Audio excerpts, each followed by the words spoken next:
Hello students, welcome to my YouTube channel Mathverse MBA MCA। आज मैं आपके लिए लेके आई हूँ क्रिटिकल पाथ मेथड का एक नया एग्जाम्पल। ठीक है, तो चलिए आज का एग्जाम्पल स्टार्ट करते हैं। देखिए एग्जाम्पल क्या है। A project has been defined to contain the following list of activities along with their required time of completion. अभी देखिए यहाँ पे कितने एक्टिविटीज़ है, ABCDEFGHI। ठीक है, आई तक एक्टिविटीज़ है। हर एक एक्टिविटी का टाइम दिया हुआ है और प्रीडिसेसर दिया हुआ है। यहाँ पे देखिए हमें क्या क्या निकालना है। Draw the network diagram. सबसे पहले हमें क्या करना है, जो इन्फॉर्मेशन दिया है उसके बेसिस पे हमें नेटवर्क डायग्राम ड्रॉ करना है। सेकंड देखिए, show early start time and early finish time, यानी कि हमें यहाँ पे क्या निकालना है, EST और EFT निकालना है। थर्ड पार्ट देखिए क्या फाइंड आउट करना है, आइडेंटिफाई द क्रिटिकल पाथ।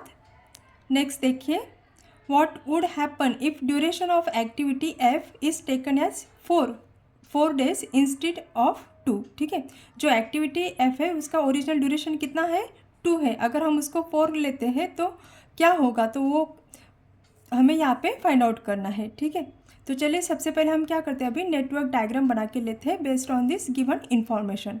अभी आप यहाँ पे देख सकते हो एक्टिविटी का प्रीडिसेसर कुछ भी नहीं है, तो ये क्या है, इनिशियल एक्टिविटी रहेगी। ठीक है, उसके बाद में आप देख सकते हो BCD, ये जो तीनों एक्टिविटीज़ है, तीनों एक्टिविटीज़ का प्रीडिसेसर क्या है, A है। ठीक है, यानी कि A जहाँ पे एंड होगा वहाँ पे कौन से एक्टिविटी स्टार्ट होंगे, B, C और D। नेक्स्ट आप देख सकते हो जहाँ पे B एंड होता है वहाँ से क्या स्टार्ट हो रहा है, एक्टिविटी E। लेकिन आप आगे देख सकते हो कि एक्टिविटी E और F दोनों एक ही पॉइंट पे ख़त्म होते हैं, और F कहाँ पे स्टार्ट हो रहा है, जहाँ पे C एंड होता है। C क्या है, प्रीडिसेसर है ऑफ एक्टिविटी F। ठीक है, देखिए जब हम डायग्राम बनाते हैं ना तो हमें एक एक एक्टिविटी तो देखते जाना है, उसके साथ हमें आगे भी देखना है कि वो एक्टिविटी, पर्टिकुलर एक्टिविटी और दूसरे एक्टिविटी के साथ एंड हो रहा है क्या, तो आगे भी हमें ये सब चेक करते जाना है। ठीक है, तो चलिए अब हम क्या करते हैं, डायग्राम बना के लेते हैं। तो सबसे पहले हम कौन सा एक्टिविटी निकालेंगे, एक्टिविटी A।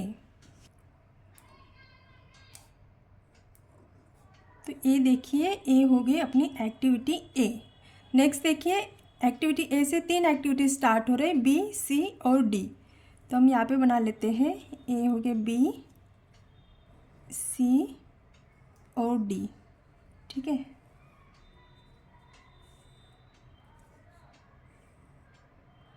ये होगी अपनी एक्टिविटी B, ए हो गई C और ए हो गई D। नेक्स्ट देखिए, नेक्स्ट क्या दिया है, यहाँ पे देखिए एक्टिविटी A निकाल लिया, उसके बाद में A से कितने एक्टिविटी स्टार्ट हो रहे हैं, B, C, D। तो तीनों एक्टिविटीज़ हमने निकाल लिया। उसके बाद में आप देखिए अभी B से कौन सी एक्टिविटी स्टार्ट हो रही है, E, और C से कौन सी एक्टिविटी स्टार्ट हो रही है, F। लेकिन एक्टिविटी E और F दोनों एक ही पॉइंट पे ख़त्म हो रहे हैं। तो सबसे पहले अभी हम ये पॉइंट देखो, B, C और एक्टिविटी G दोनों को हमें ठीक से यहाँ पे चेक करना है। तो सबसे पहले हम क्या कर लेंगे, एक्टिविटी E निकालेंगे जो कि स्टार्ट हो रहा है एक्टिविटी B से।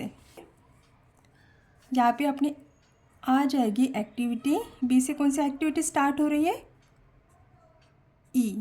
C से कौन सी एक्टिविटी स्टार्ट हो रही है, F। लेकिन E और F एक ही पॉइंट पे ख़त्म हो रहे हैं, तो हम क्या करेंगे, यहाँ पे देखिए A जो है यहाँ पे हम C से स्टार्ट हो रही है एक्टिविटी F, और दोनों एक्टिविटीज़ यहाँ पे एंड हो रही है। ठीक है, और जहाँ पे ये दोनों एक्टिविटीज़ एंड होते हैं वहाँ पे कौन सी एक्टिविटी स्टार्ट हो रही है, देखिए E और F जहाँ पे स्टार्ट एंड हो रहा है वहाँ पे आपकी एक्टिविटी स्टार्ट हो रही है G। ठीक है, नेक्स्ट देखिए एक्टिविटी है H। एक्टिविटी H कहाँ पे स्टार्ट हो रही है, जहाँ पे D एंड होता है, बराबर। और आप आगे देख सकते हो यहाँ पे देखिए एक्टिविटी H स्टार्ट हो रही है D से, यानी कि D क्या है, प्रीडिसेसर है एक्टिविटी H का। लेकिन आप आगे देख सकते हो G और H एक ही पॉइंट पे ख़त्म हो रहे, तो हम क्या करेंगे, ये देखिए यहाँ पे ये दोनों पॉइंट हम यहाँ पे ज्वाइन कर देंगे। तो D से स्टार्ट हो रही है एक्टिविटी H, और G और H जहाँ पे एंड हो रहे हैं वहाँ से निकल रही नई एक्टिविटी I। आ गया समझ में। ठीक है, अभी हम क्या करेंगे, देखिए ये अपना नेटवर्क डायग्राम बन गया। अभी हम क्या करेंगे, यहाँ पे हर एक एक्टिविटी का ड्यूरेशन लिख के लेते हैं। देखिए एक्टिविटी ए का ड्यूरेशन कितना है 1, बी का कितना है 4, सी का दिया है 3, डी का दिया है 7, ई का दिया है 6, एफ का है 2, जी का है 7, एच का दिया है 9 और आई का दिया है 4। ठीक है, तो देखिए इस तरीके से ये बन गई अपनी नेटवर्क डायग्राम। यहाँ पे हमें क्या करना है, जो अपने नोड्स है नोड्स को हम क्या कर लेते हैं यहाँ पे नंबरिंग कर लेते हैं। तो ये देखिए आगे आपका है नोड 1 2, सॉरी ये देखिए यह 2 आ जाएगा, ये आ जाएगा आपका नोड 3, ये आ जाएगा नोड 4 5 6 7 और 8। तो देखिए ये स्टार्टिंग नोड है आपका 1 और एंडिंग नोड है 8। तो इस तरीके से ये बन गई अपनी नेटवर्क डायग्राम। ठीक है, तो पहला पॉइंट अपना यहाँ पे ख़त्म हो गया। देखिए फर्स्ट पॉइंट क्या था, नंबरिंग कर लेते हैं। तो ये देखिए आगे आपका है नोड 1 2, सॉरी ये देखिए यह 2 आ जाएगा, ये आ जाएगा आपका नोड 3, ये आ जाएगा नोड 4 5 6 7 और 8। तो देखिए ये स्टार्टिंग नोड है आपका 1 और एंडिंग नोड है 8। तो इस तरीके से ये बन गई अपनी नेटवर्क डायग्राम। ठीक है, तो पहला पॉइंट अपना यहाँ पे ख़त्म हो गया। देखिए फर्स्ट पॉइंट क्या था, ड्रॉ द नेटवर्क डायग्राम। तो हमने यहाँ पे नेटवर्क डायग्राम बना लिया है। सेकंड देखिए क्या फाइंड आउट करना है हमें, show the early start time and early finish time. अभी हमें क्या करना पड़ेगा, यहाँ पे हर एक नोड के लिए हमें EST और LFT निकाल लेते हैं। तो अभी क्या करेंगे, ये जो डायग्राम है हम इसमें थोड़ा सा चेंज करेंगे। हर एक नोड को हम क्या करते हैं यहाँ पे 2 पार्ट्स में डिवाइड कर लेते हैं। तो चलिए अभी नया डायग्राम बना लेते हैं हम। तो देखिए मैंने यहाँ पे क्या किया, ये नोड जो थे वो एज इट इज़ लिख के लिए। देखिए 1 2 3 4 5 6 7 8 नोड एज इट इज़ है। हर एक नोड यहाँ पे देखिए एक्टिविटी भी दी है और एक्टिविटी का ड्यूरेशन भी यहाँ पे मैंने लिख के लिया है। ए का ड्यूरेशन कितना है, टाइम कितना है, देखिए 1, बी का है 4, ई का है 6, यहाँ पे 7 4 2 3 7 9। तो इस तरीके से मैंने हर एक एक्टिविटी का यहाँ पे ड्यूरेशन भी लिख के लिया है। उसके बाद में देखिए यहाँ पे मैंने क्या किया, हर एक नोड के लिए मैंने यहाँ पे क्या लिखा है EST। ये तो देखिए जो यहाँ पे मैंने पार्टीशन किया है, फर्स्ट पार्ट को हम बोलेंगे EST यानी कि अर्लीस्ट स्टार्ट टाइम, और जो सेकंड पार्ट रहेगा उसको बोलते हैं LFT यानी कि लेटेस्ट फिनिश टाइम। तो देखिए हर एक नोड के लिए मैंने यहाँ पे 2 पार्ट किए हैं, EST LFT। आप देख सकते हो यहाँ इस डायग्राम में हर एक नोड के लिए यहाँ पे EST और LFT दिया हुआ है। ठीक है, तो देखिए यहाँ पे हमें क्या पूछा गया है, EST और EFT पूछा गया है। तो इसके लिए हमें सबसे पहले अभी क्या निकालना पड़ेगा, EST निकालना पड़ेगा। तो देखिए नोड 1 से हम स्टार्ट करेंगे यहाँ पे। तो देखिए स्टार्टिंग का नोड जो रहता है उसका EST हमेशा क्या होता है, 0 होता है। यहाँ पे हमें क्या करना पड़ेगा, नोड 1 से लेके नोड 8 तक हमें यहाँ पे क्या करना पड़ेगा, कैलकुलेशन करना है, EST निकालना है हर एक नोड के लिए। यानी कि हम यहाँ पे क्या कर रहे हैं, फॉरवर्ड पास कैलकुलेट कर रहे हैं। ठीक है, और जब हमें LFT निकालना रहेगा तो हम नोड 8 से स्टार्ट करेंगे, नोड 1 तक जाएंगे, उसको क्या बोलेंगे हम, बैकवर्ड पास। तो चलिए अभी हम क्या कर रहे हैं, फॉरवर्ड पास निकाल रहे हैं। फॉरवर्ड पास में जो स्टार्टिंग का नोड रहता है उसका EST हमेशा क्या होता है, 0 होता है। ठीक है, अभी देखिए, और जब फॉरवर्ड पास रहता है उसमें मैक्सिमम ड्यूरेशन वाली एक्टिविटी सिलेक्ट की जाती है, और जो बैकवर्ड पास होता है उसमें मिनिमम ड्यूरेशन वाली एक्टिविटी सिलेक्ट की जाती है। यही मेन डिफरेंस होता है फॉरवर्ड पास और बैकवर्ड पास में। तो चलिए यहाँ पे देखिए नोड 1 का तो हो गया EST 0। अभी नोड 2 का देखिए, EST प्रीवियस नोड का EST प्लस ड्यूरेशन। देखिए 0 + 1 कितना आ गया, 1 आ गया। अभी आप यहाँ पे देखिए नेक्स्ट नोड क्या है, 3। यहाँ पे देखिए 1 + 4 कितना हो गया, क्या यहाँ पे देखिए 5। अभी नोड 4 के लिए देखिए 1 + 3 कितना हो गया, 4। यहाँ पे देखिए 1 + 7 कितना हो गया, 8।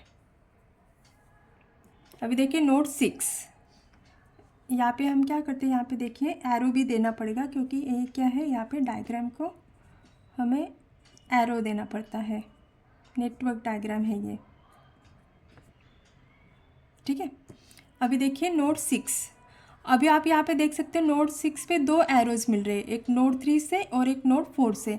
तो ये फॉरवर्ड पास चल रहा है अभी। तो फॉरवर्ड पास में हम कौन सा ड्यूरेशन सिलेक्ट करते हैं, मैक्सिमम ड्यूरेशन वाले एक्टिविटी को सिलेक्ट करते हैं।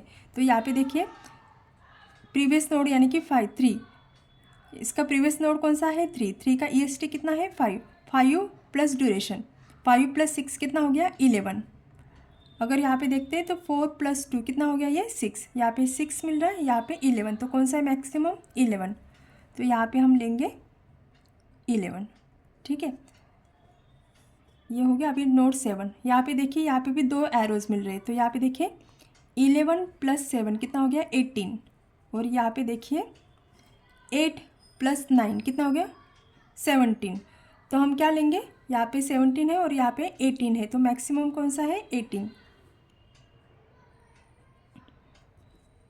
यहाँ पे देखिए 18 + 4 कितना हो गया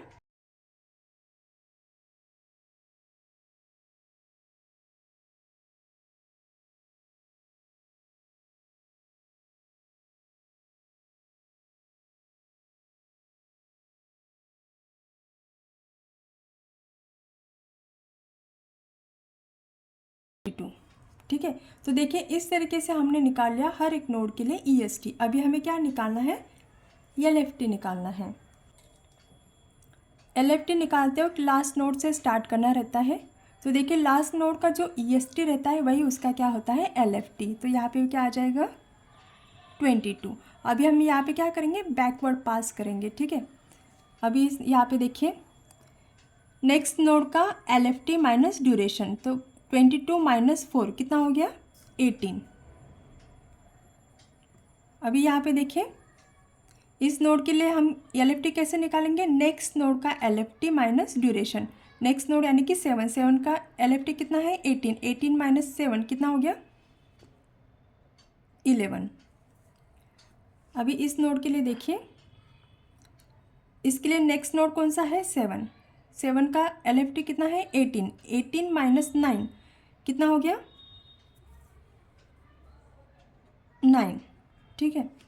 अभी इस नोड के लिए निकालते हैं 11 - 2 कितना हो गया 9। अभी इस नोड के लिए देखिए 11 - 6 कितना हो गया 5। अभी यहाँ पे देखिए यहाँ पे 3 एरोज अब जा रहे हैं। इसके लिए नेक्स्ट नोड कौन सा है 3 भी है, 4 भी है और 5 भी है। तो यहाँ पे हम क्या करेंगे, जो मिनिमम ड्यूरेशन वाला पाथ रहेगा उसको सिलेक्ट करेंगे। अभी देखिए 5 - 4 कितना हो गया 1। यहाँ पे देखिए 9 - 3 कितना हो गया 6, और 9 - 7 कितना हो गया 2। तो यहाँ पे 2 मिल रहा है, यहाँ पे 6 मिल रहा है और यहाँ पे 1 मिल रहा है। तो मिनिमम कौन सा है तीनों में 1 है, तो कौन सा सिलेक्ट करेंगे हम 1, ठीक है। अभी यहाँ पे देखिए इसके लिए नेक्स्ट नोड कौन सा है 2, उसका LFT कितना है 1 - 1 कितना हो गया 0। आ गया समझ में। तो देखिए इस तरीके से ये बन गया अपना नेटवर्क डायग्राम, और हर एक नोड के लिए हमने निकाल लिया यहाँ पे EST और LFT। देखिए ड्रॉ द नेटवर्क डायग्राम जो हमने बना लिया। Show early start time and early finish time, उसका टेबल बनाना है हमें। आइडेंटिफाई द क्रिटिकल पाथ, अभी हमें क्या करना है क्रिटिकल पाथ फाइंड आउट करना है। तो देखिए अपना जो नेटवर्क डायग्राम है, नेटवर्क डायग्राम में टोटल हमें कितने पाथ मिल रहे हैं वो फाइंड आउट करना है, और जो लॉन्गेस्ट ड्यूरेशन वाला पाथ रहेगा वो क्या रहेगा अपना क्रिटिकल पाथ रहेगा। तो चलिए सबसे पहले अभी हम क्या करेंगे, जितने भी पाथ मिलते हैं उनको फाइंड आउट कर लेते हैं। अभी अपने को यहाँ पे क्या निकालना है EST निकालना है। EST कैसे निकालते हैं, अभी देखिए यहाँ पे एक्टिविटी क्या है 1 to 2।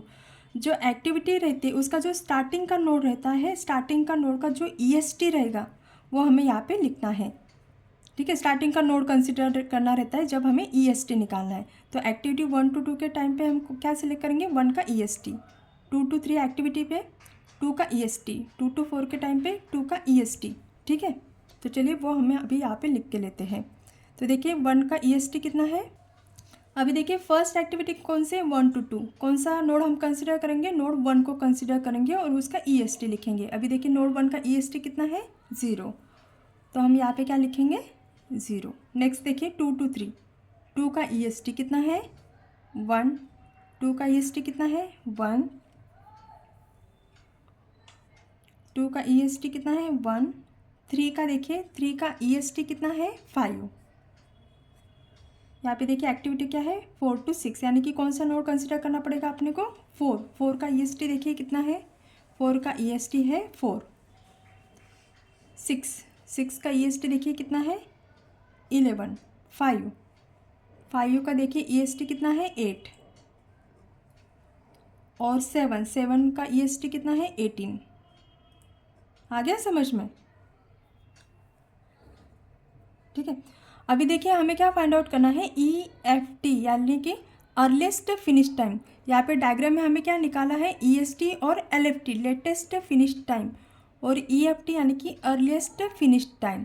तो अर्लीस्ट फिनिश टाइम हम कैसे निकालते हैं EST प्लस ड्यूरेशन, इसका फार्मूला रहता है। अभी देखिए यहाँ पे हर एक एक्टिविटी का ड्यूरेशन दिया हुआ है और EST भी निकाला है, तो हमें क्या करना पड़ेगा इन दोनों का एडिशन। तो 1 + 0 कितना आ जाएगा देखिए 1, ये कितना आएगा 4 + 1 5, ये आ जाएगा 4, ये आ जाएगा 8, 11, 6, 18, 17 और 22। ठीक है, तो देखिए इस तरीके से हमने यहाँ पे निकाल लिया EST प्लस ड्यूरेशन। ठीक है, यहाँ पे नोड 1 से लेके नोड 8 तक कितने पाथ मिल रहे देखिए 1 to 2, 2 to 3, 3 to 6, 6 to 7, 7 to 8। ये फर्स्ट पाथ आ गया। सेकंड पाथ देखिए 1 to 2, 2 to 4, 4 to 6, 6 to 7, 7 to 8। और थर्ड पार्ट कौन सा है 1 to 2, 2 to 5, 5 to 7 और 7 to 8। तो अभी हम क्या करेंगे ये सारे तीनों देखिए, ये इस फर्स्ट पाथ है, ये आ गया आपका सेकंड पाथ और ये आ गया आपका थर्ड पाथ। तो अभी हम क्या करेंगे पाथ और उसका ड्यूरेशन यहाँ पे कैलकुलेट करके लेते हैं। अभी यहाँ पे देखिए फर्स्ट पाथ कौन सा मिला था अपने को 1 to 2, 2 to 3, 3 to 6, 6 to 7 और 7 to 8। और एक्टिविटीज़ कौन से आते हैं उसमें A to B, B to E, E to G, G to I। ठीक है, सेकंड एक्टिविटी देखिए, अगर फर्स्ट एक्टिविटी का हम ड्यूरेशन कैलकुलेट करते तो कितना आ जाएगा 22। अभी देखिए सेकंड पाथ कौन सा है 1 to 2, 2 to 4, 4 to 6, 6 to 7, 7 to 8।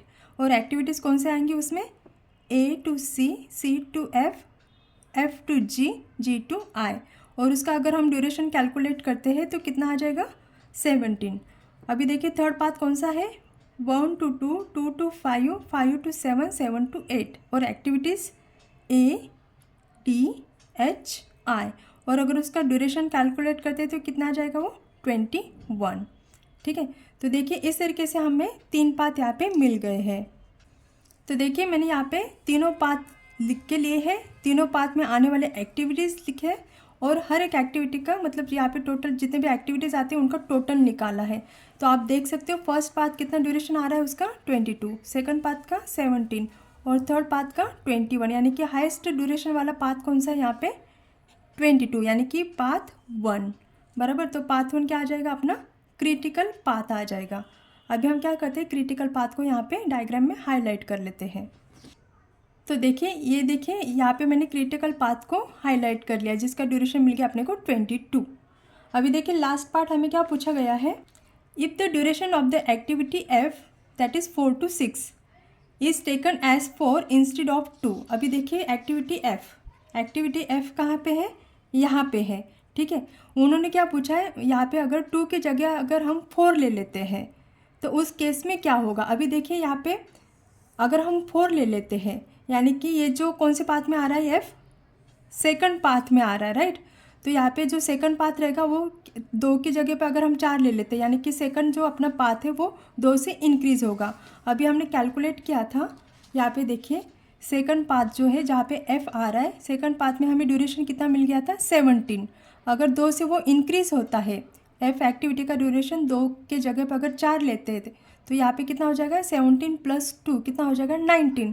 फिर भी क्रिटिकल पाथ वो नहीं बन पाएगा, क्रिटिकल पाथ जो है वो अपना फर्स्ट पाथ ही रहेगा। ठीक है, तो यहाँ पे हम देखिए क्या लिख सकते हैं if the duration of the activity F that is 4 to 6 is taken as 4 days instead of 2 the duration of path 2 will increase by 2 days. तो कितना हो जाएगा 17 + 2 यानी कि 19 डेज हो जाएगा, ठीक है। दस the critical path and the project duration remains unchanged. यहाँ पे अपना जो क्रिटिकल पाथ है उसमें कुछ भी फ़र्क नहीं आ रहा है, ठीक है, क्योंकि अगर हम 2 से इंक्रीज़ भी करते हैं फिर भी वो कितना हो रहा है 19 टोटल उसका ड्यूरेशन हो रहा है। और अपना जो ओरिजिनल क्रिटिकल पाथ है उसका ड्यूरेशन कितना है 22। इसलिए यहाँ पे मैंने क्या लिखा, the critical path and the project duration remains unchanged. I hope कि आपको एग्जाम्पल समझ में आया होगा। स्टूडेंट्स, आप सबसे मेरी रिक्वेस्ट है, प्लीज़ मेरे चैनल को सब्सक्राइब कीजिए, लाइक कीजिए और ज़्यादा से ज़्यादा शेयर कीजिए। Thank you.